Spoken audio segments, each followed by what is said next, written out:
Welcome to the Monday Warrior podcast. So we all dread Mondays. It's the end of the weekend, the start of a new work week, and essentially the rebirth of the 5-day minimum grind cycle.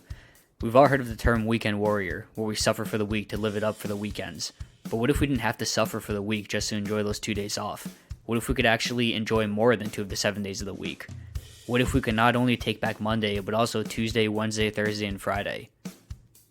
The Monday Warrior podcast aims to challenge your opinions and attitude on the workweek cycle, to look at the new week with opportunity for improvement rather than inevitable dread, and to provide you with the necessary motivation to harden your mentality and to 180 your perspective on your current circumstances. Because at the end of the day, it's your life, and no matter how you frame it, you technically don't have to do anything. You get to. So, diving right into episode 8 here, the topic of this episode is self-love.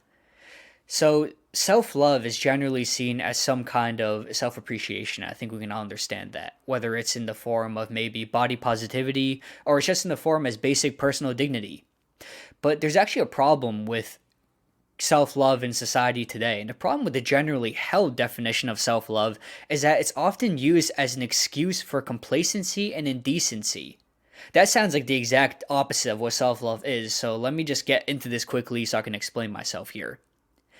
Body positivity, for example, right? It's honestly become an excuse to disregard exercise and nutrition.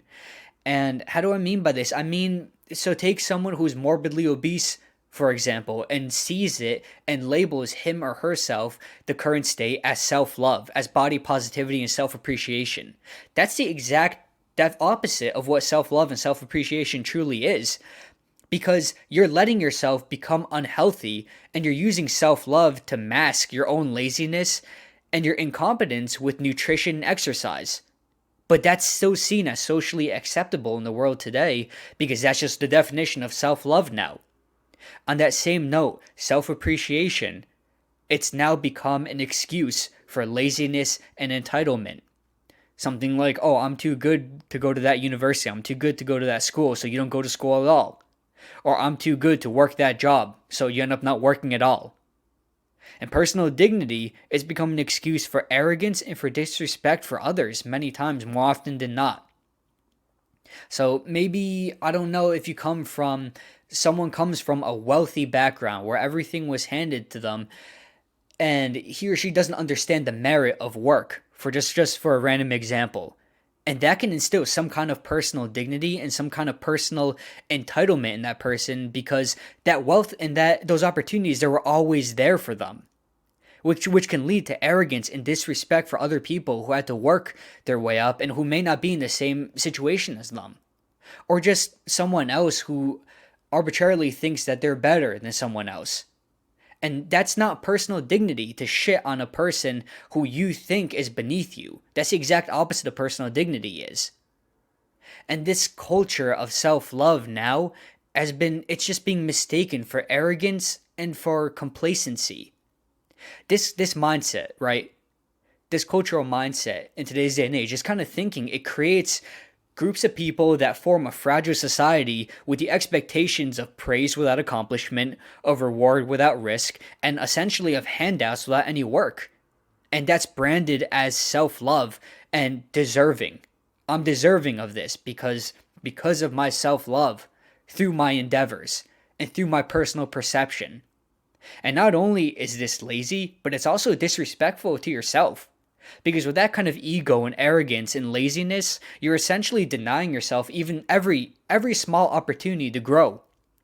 Because whether you're just unwilling to do it for complacency reasons or whether you're unwilling to do it because you think that kind of work and that kind of opportunity is beneath you, that opportunity itself is still being denied. And it's not being exposed, and you won't even learn anything from it because you won't even try to go after it.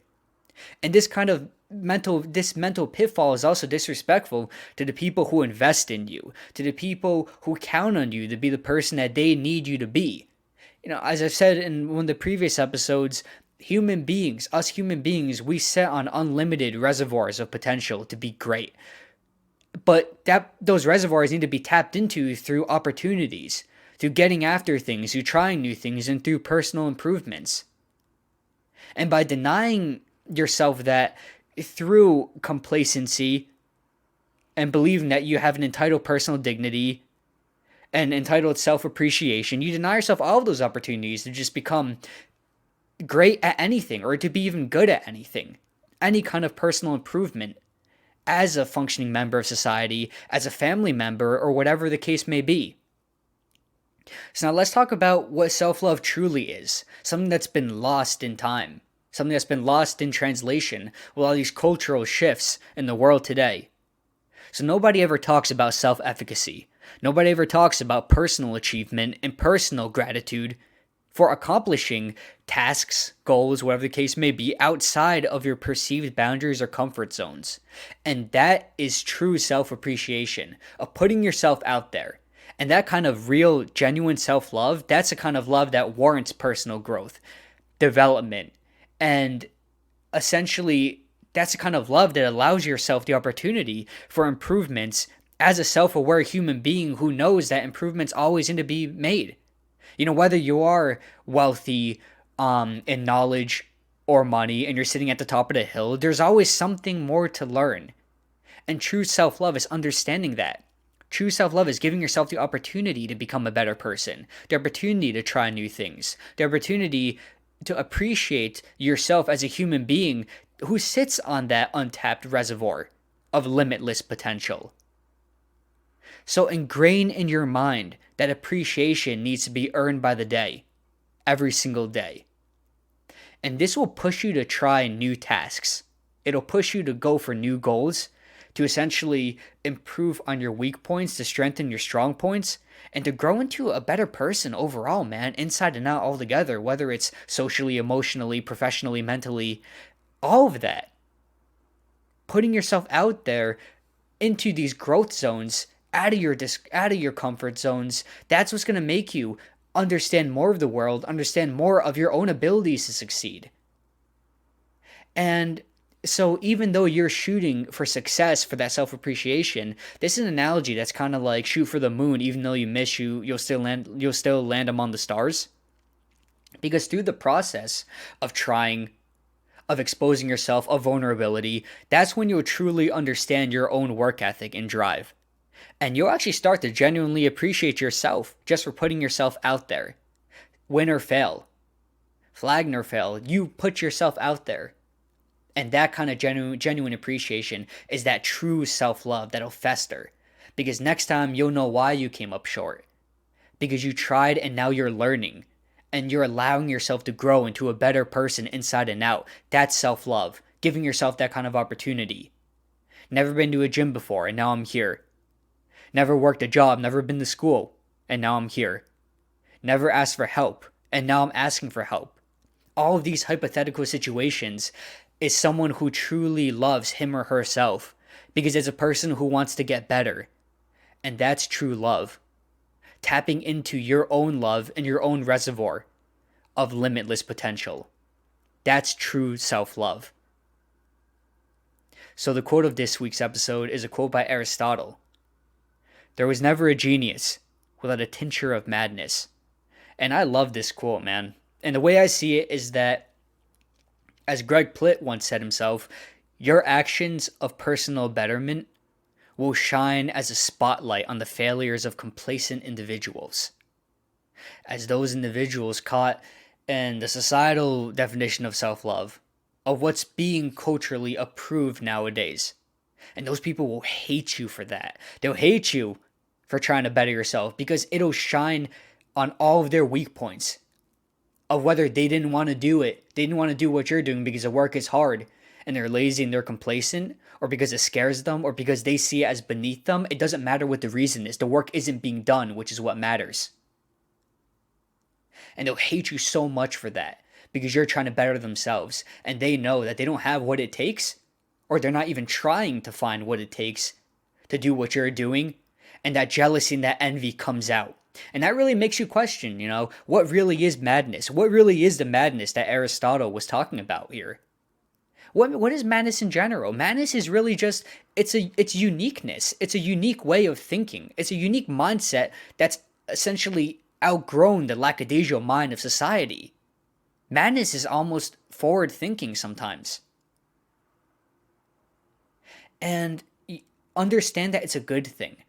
Madness creates opportunities that were once unknown and that were once unseen. And madness is that kind of thinking pattern that allows you to push yourself out of your comfort zone and allows you to try all these new things to better yourself, even when a lot of people might disagree with you. They might say you'll never make it. They might say it's not worth your time. You're wasting your time. It's the madness. It's that crazy, crazy thinking that separates you from the hive mind of society that believes in the social definition of self-love nowadays. And it's that kind of madness mindset that'll help you grow, that'll help you understand that you're a person who can do so many more things than you might have originally thought or locked your mindset into.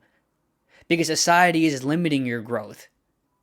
Because people, maybe toxic people, are limiting your growth by flowing you with negativity and filling your heart with doubt. That madness is what will help you escape. And through the process of escaping, through the process of shooting for your dreams and trying new things that make you feel uncomfortable, but you know will pay off in the long run because it'll better your character, it'll better your emotional and your social mindset. And by understanding that, and you'll find that self-appreciation for yourself, for trying to achieve those accomplishments. What fail or succeed, for trying. And that's what true self-love is, man. It's about self-efficacy. Through accomplishment, or through just effort. Knowing that you have what it takes to do anything, man. To do anything you set your mind to. That personal achievement and that personal gratitude for accomplishing those tasks. That's real self-love. That's self-love that's earned, and that needs to be earned every single day. Ingrain that into your mind, and you'll never go broke. Thanks for listening.